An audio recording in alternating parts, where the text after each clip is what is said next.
Hello and welcome to the Leaders Council podcast, the podcast for the people who run the country and the people who keep the country running. You join us in yet another overcast day here in the capital. I'm Matthew O'Neill, and today, as always, we ensure that we have a variety of distinct perspectives on leadership. First, we're joined by Simon Heywood, Managing Director of Hertfordshire Building Control. Simon, hello. Hello, Matthew. Thank you for coming on the program today. We might as well dive straight in. What does the word leader mean to you? I think that it can mean a variety of things. I think fundamentally it's someone who gets things done, or rather gets others to help them get things done. And how would you describe your personal leadership style? I think it's by example, ensuring that you are positive about what you're trying to achieve, working with others to define what needs to be achieved and the best way to do that. But fundamentally, once you've selected what you need to do, sticking to it and ensuring that the task in hand gets completed. Now let's go back to the very beginning of your career when you were first entering the world of work. Was there any particular individual or set of circumstances that formed the way that you lead today? I think there are a number of people throughout my career. When I look back, certainly prior to getting into the world of work and teachers at school, lecturers at university, and some of the messages that they were communicating through their passion for their subject and their keenness for people to develop and realise their potential. I think that they were very important lessons. I was fortunate enough to be selected to attend the Royal Military Academy at Sandhurst, and the people who stood out for me there were the colour sergeants and the platoon commanders who, again, really by example, set the tone for how we should conduct ourselves. Mm-hmm. And then along the way, I've been very lucky to work for some people who've both inspired and taken the difficult decisions, some perhaps that I've not always agreed with, but certainly in retrospect, the right decisions, and have had the courage of their convictions to stand by them and get people behind them and ensuring that we deliver.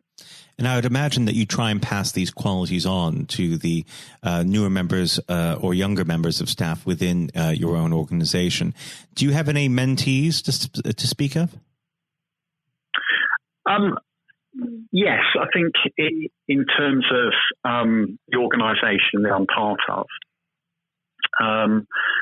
the management team had very limited exposure to management or leadership in a context of developing people. And right.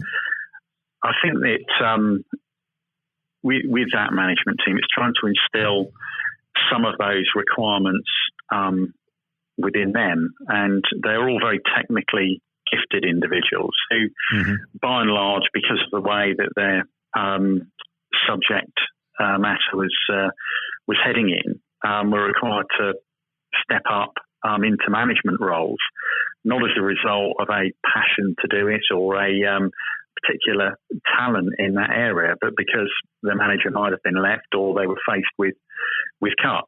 And there's been very much my role instilling the sort of values that are important to me as an individual and that we have felt are important to us as a business, and support them in understanding what we are about, which is to develop the next generation of building control surveyors and ensure that they have those wider qualities beyond merely the technical, to be able to eventually step up and replace our current management team, and certainly me, so that we are a successful and enduring business.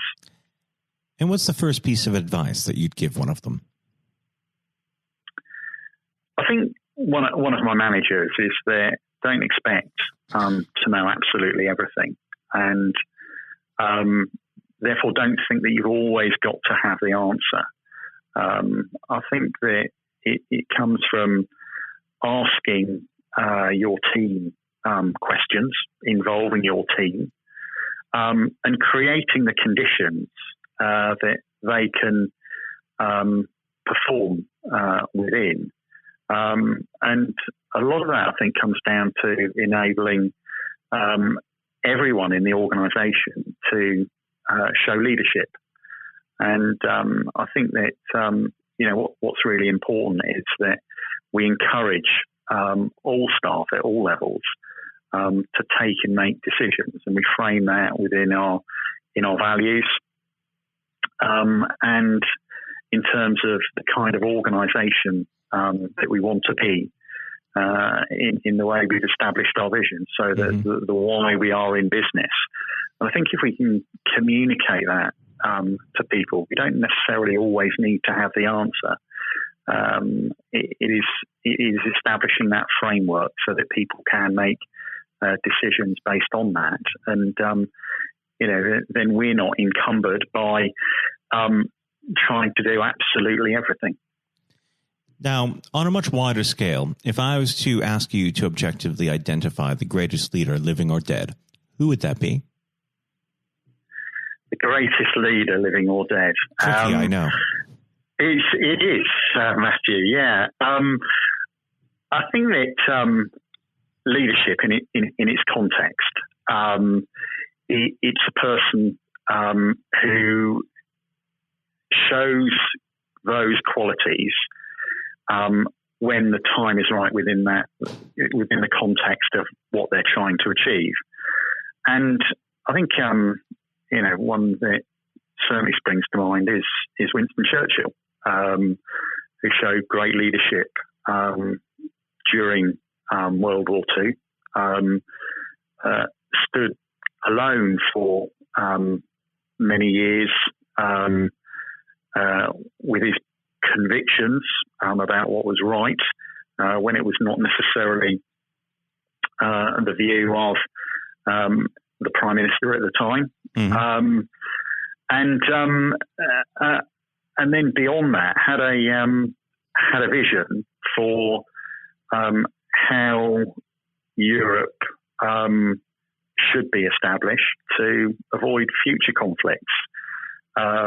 Now, I think there are very many examples of where Churchill didn't necessarily get everything right, and I think if you look back to the sort of Dardanelles campaign, there was some suggestion that personally was at fault, but to recover from that and set out agenda, and I think really and also to walk the walk as well. Churchill then went into the trenches on the Western Front as a sort of penance. You're absolutely right that Churchill had that courage of convictions and the ability to answer for things that may not have gone the way he wished them to go. Unfortunately, our time together is very much running unto its close. But before I let you go, what does the next 12 months have in store for Hertfordshire Building Control? Well, I think it's a really exciting time for us. We've got a good number of projects kicking off in the county. 100,000 new homes are going to be built over the next 10 years. We've got some really exciting developments which will ensure that our team have challenging, rewarding and interesting projects to get their teeth into. There is a real focus on building control at the moment following both a Hackett review and the ongoing Morbic review following the Grenfell tragedy, which are really focusing on the competencies of surveyors and the building control process. And we've had a number of audits recently that suggest that we are in good shape. We've really invested in our people to ensure that they have those competencies, and that, recognising that training doesn't start and end with our junior surveyors. It is a continuous theme throughout everyone's careers. So that is really exciting for me, and developing that over the next 12 months or so as legislation evolves and changes as a result of these reviews into building control. I think that's really exciting, coupled with the interesting projects that we've got coming our way. Well, Simon, it's been an absolute pleasure discussing leadership with you, and I very much hope that you come on the program again in the near future to go further in depth into your field of work. Simon, thank you. No, it'd be my pleasure, Matthew, and thank you to you too. That was Simon Heywood, Managing Director of Hertfordshire Building Control. And now, if you haven't heard it before, is Jonathan White's exclusive interview with Sir Geoff Hurst. We're now joined, though, by former England footballer and still the only man to score a hat-trick in a World Cup final, Sir Geoff Hurst. Thank you very much for coming on today. You're welcome. You're welcome. Good afternoon. And perhaps I should start and get it over and done with. I know you must be bored with it, and you've probably been asked 1,000 times. But when you got out for a duck playing for Essex, Geoff, what was going through your head at the time? Well, of course, that's not one of the most asked questions I get. Oh, there are one or two people who are very familiar who do Google me, realise that I did score nothing for Essex. My only game for Essex first team when we played against Lancashire in Liverpool, a place called Egbert in Liverpool, many, many years ago, 1962, I think that was. So I didn't, I didn't really feel it at the time. It was lucky to be playing, I guess. There were one or two injuries. But the problem that I had was really messing about between the two sports. That was very detrimental to me over that period of time, being stuck between the two sports. And I think for those that don't know, there's another world that might exist where Sir Geoff Hurst was a first-class cricketer and not perhaps a footballer. But whether it's business or cricket or football, obviously the importance of leadership, it can't be understated, no matter what form that comes in. When you were at West Ham, Geoff, and when Ron Greenwood first came along, he made obviously some pretty radical changes. Was this a man that genuinely inspired confidence the first time you'd meet him? Absolutely. I mean, he was simply a fantastic coach or teacher, if you like, of football. And the quite always mentioned when we talk about Ron Greenwood, Harry Redknapp, who was played under him and has been very successful as a player and a manager over many, many, many years. He's come across many coaches, of course, and managers during his time over years, I guess.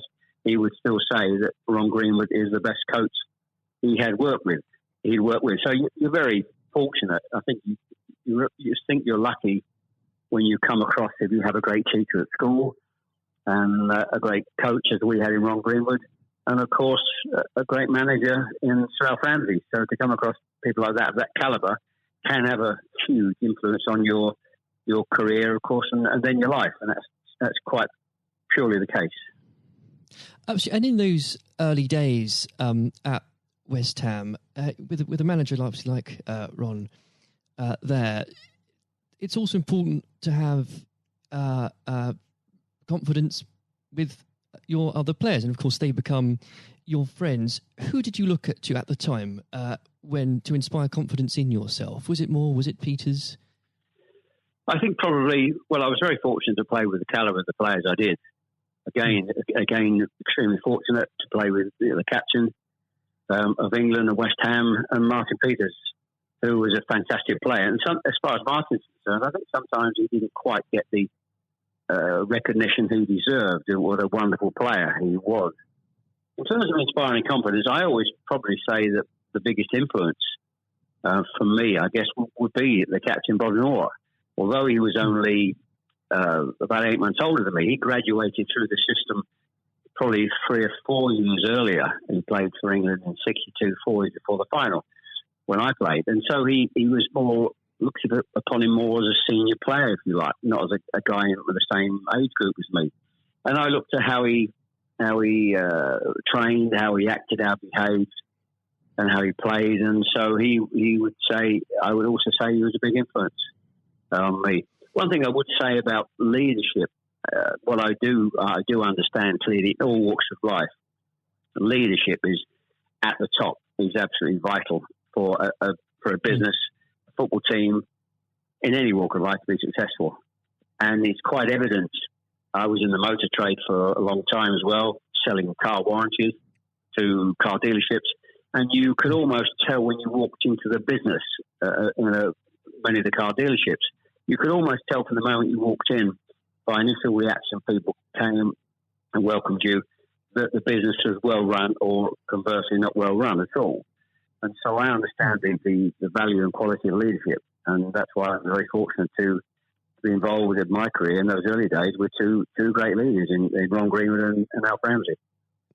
Absolutely. And since you've already brought him up, Jeff, I think it'd be remiss not to go a little bit further with that. But obviously, after at West Ham, your playing came to the attention of Sir Alf Ramsey. Now, there's a man I'm sure when you walked into a room, you knew who was in charge. When it came to managing that England team, what was his style like, Jeff?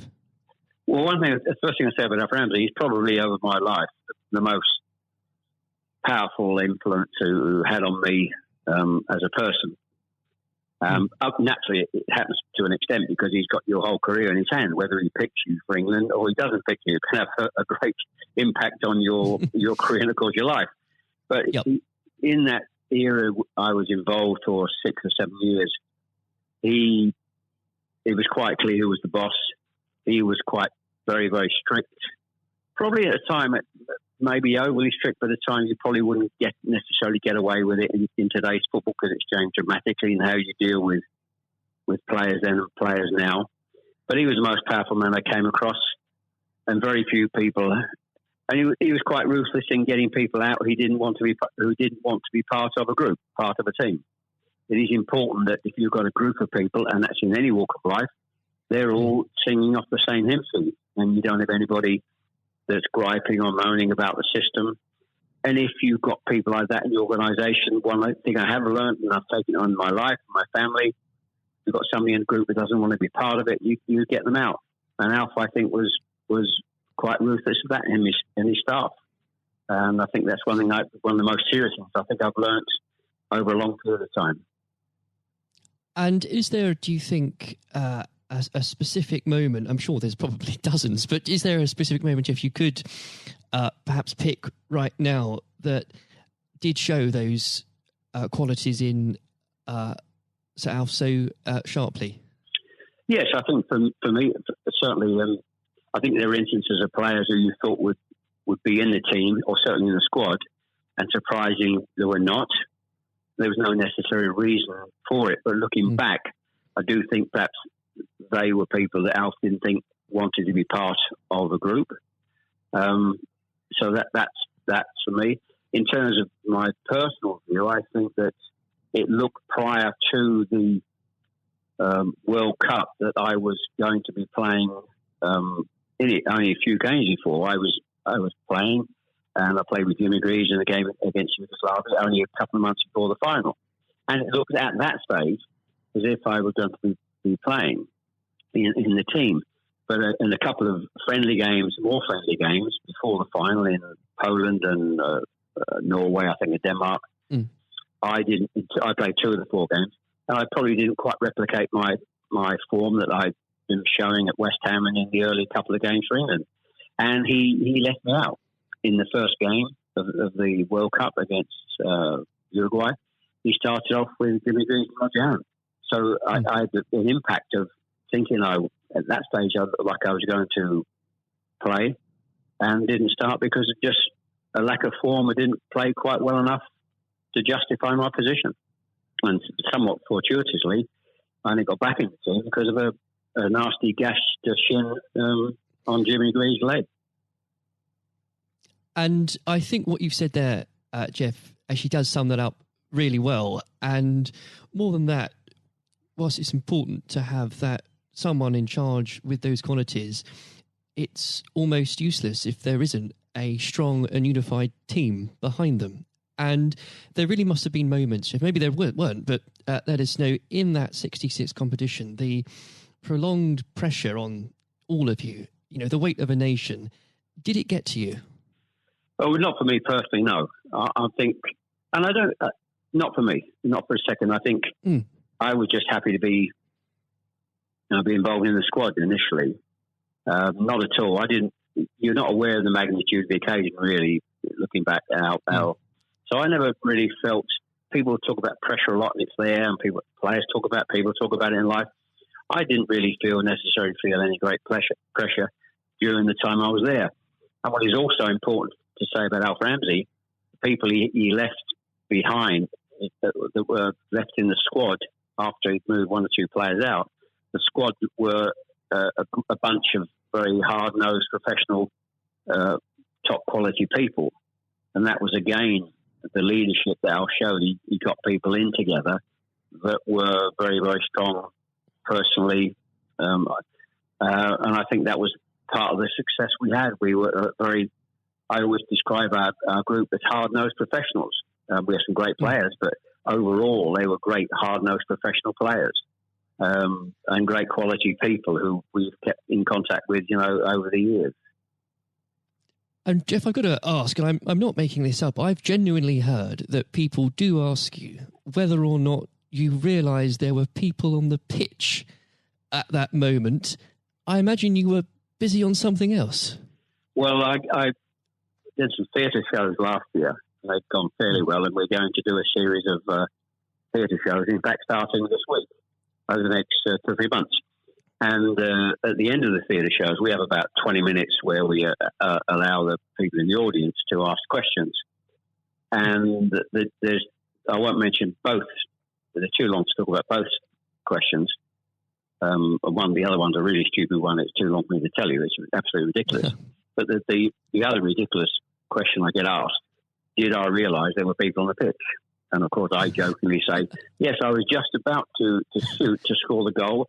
And I looked round, put my foot on the ball, and looked round for a little while and said, oh dear, there are 6 or 7 people running on the pitch. So I've been asked that once at one of the theatre shows.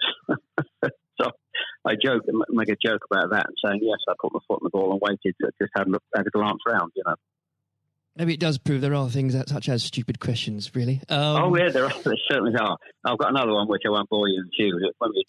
It's too long to tell you. I was in a Jersey, or Channel Line, Jersey or Guernsey, 2 or 3 years ago, and most stupid, irrelevant questions that absolutely nothing to do with football whatsoever, which was absolutely, but I can use that now because it is quite funny. Well, maybe another time then, but we... well, you want me? I can tell you if you want. You got time? I can tell you if you want. Jeff, go on. I think it would be silly if I said no at this point. Okay, so I was doing at a dinner in the Channel Lines, 300 or 400 people, black tie dinner, guest of honour. And this occasion, I was speaking for about 20 minutes, then allowing questions from the audience at the end of the evening. And there was the usual football questions, and then all of a sudden I had somebody at the back who asked a question. I didn't quite hear what he said. He didn't have the microphone with him. So I said, I didn't hear what he said. Can you please give this chap the microphone so I can hear clearly what he said? So the chap had the mic and he said, when a turtle loses its shell, is it naked or is it homeless? Right. What a question. What a question. I think that would be definitely in the stupid category, wouldn't it? So we had a laugh about that. You've got to have a patient of a saint, I think, sometimes to put up with things like that. But then again, I found it amusing. I just found it amusing. In fact, some of the audience found it highly amusing as well. So it did make me laugh that day. If you can put up with my questions, you can probably put up with anything. But there would have become a point, though, Jeff, I think you were a young man when obviously this happened when you must have realised that teammates, began looking at you for leadership. Is that something that occurred to you, or did you just realise that by one way or the other, people actually begin to look up for you for inspiration? Well, possibly. That's never really struck me until you've actually mentioned it now, quite frankly. It's a new question. Does anybody look up to me?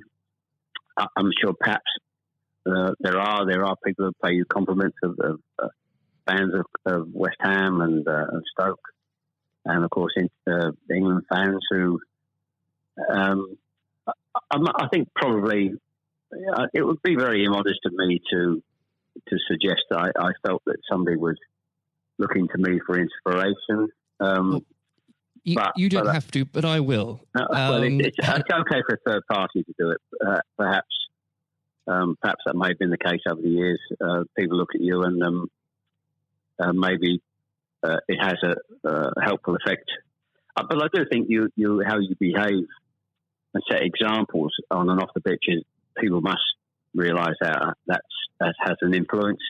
How you react and behave to situations on and off the field surely probably has an impact to younger players coming into the team latterly. Yeah. And with that, looking at football today, is there anybody that you think particularly on the field or the sidelines that strikes you as someone with those qualities that you could identify in a natural leader? Well, current players, you mean? Oh, players, managers, anybody that you look to today, really? Well, I think some of the outstanding. I think the best example about a leader at the moment is Klopp at Liverpool. He has been absolutely fantastic to acquire the players and get them to.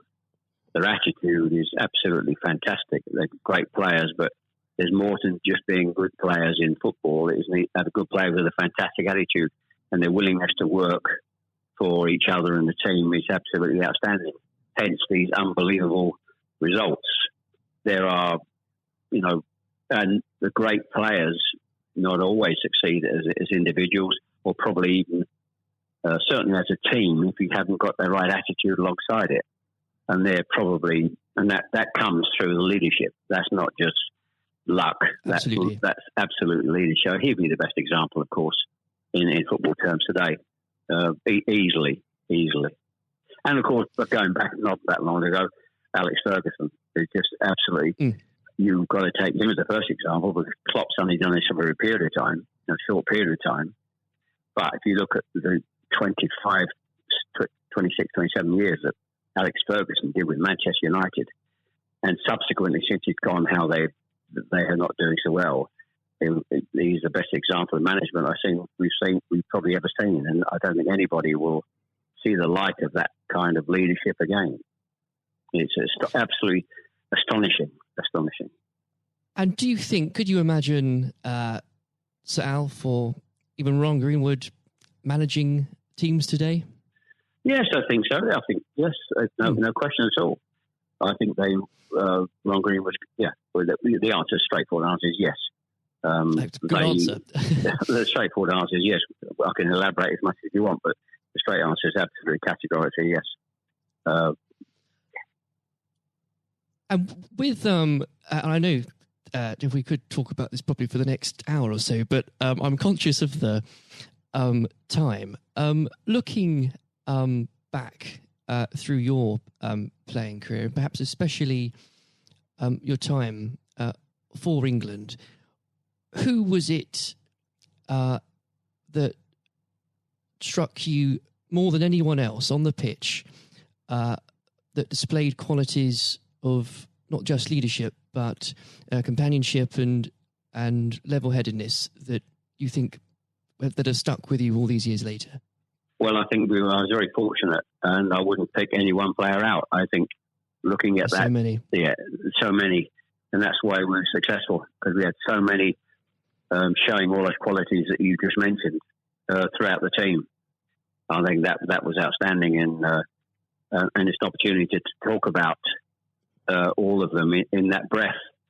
And there was nobody, and going back from an earlier question for me, all hard-nosed professionals, good teammates, good socially, and that's why we kept in touch with each other on our golf days every year up until about 5 years ago. Of course, with the sadly dwindling numbers, we still got on. Our wives got on all together all those years later. It didn't just finish after '66. That reunion, that camaraderie, that team spirit, getting on with each other lasted for a long time. And I wouldn't, when you put those questions and how you categorise those, I would pick every one of the 11 players who you put in that category that were like that. There was nobody else. They were all outstanding. And I think that was a big part. I can't stress how big a part that was. And I've said that many, many times, for the success of the team. We had some great players. We had some great players, of course.